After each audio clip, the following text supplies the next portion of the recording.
In today's episode, one of the folks yesterday at the breakfast analytics roundtables that I led said, I think his name was Dennis, as B2B marketers, I've been disqualifying leads in our marketing automation system because they have like a Gmail or a Hotmail address. Is that an okay thing to do? And I said, no, not anymore. Maybe that was true 5 years ago, but if you look at people's behavior and how they do stuff, that's not the way the world works anymore, especially in B2B. And here's why.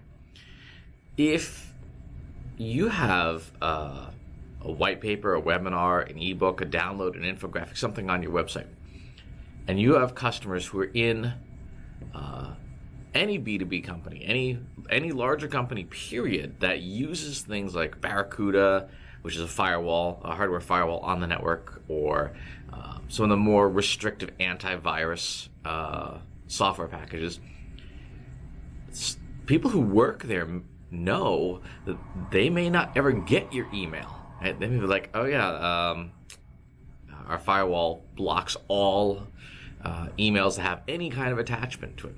So what do those people do? Naturally, they put in an email address that they know can get the download, the PDF, the whatever.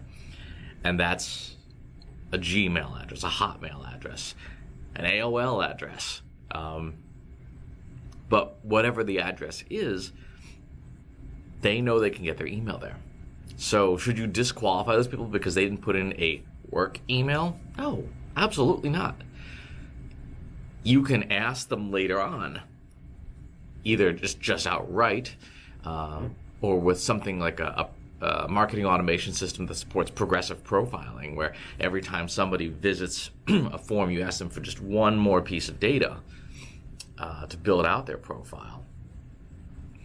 But either way, I would not be throwing those email addresses away. In the end, does it matter? Does it matter that they have put in a Gmail address? As long as they read your email and they respond to you and they convert, shouldn't matter at all. It should just be, hey, this is what works best for you, the customer. Use it. Now, there are some folks who will say, well, if you put in a Hotmail address, then you can't use the fancy, sophisticated account-based marketing tools and all that stuff that will look at a work domain like trustinsights.ai and be able to pull data about that company's firmographics. Again, does it matter? It makes it easier for software to do things in an automated fashion, for sure. But at the end of the day,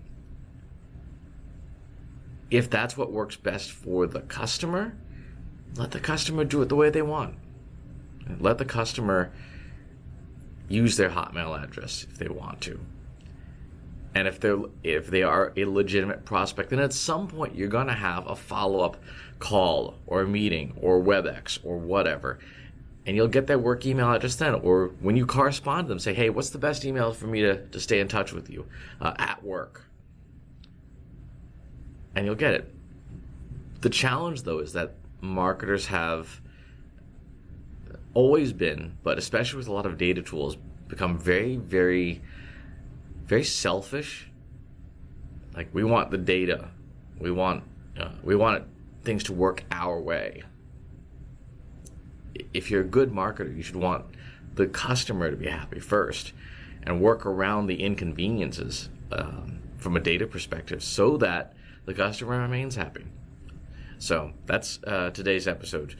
Work with what people give you. Meet them where they are. You may have to do more work, but they will be happier. And if they are happier, they are more likely to give you their money. So, as always, please leave your comments in the comments box below. Subscribe to the YouTube channel and to the newsletter. I'll talk to you soon.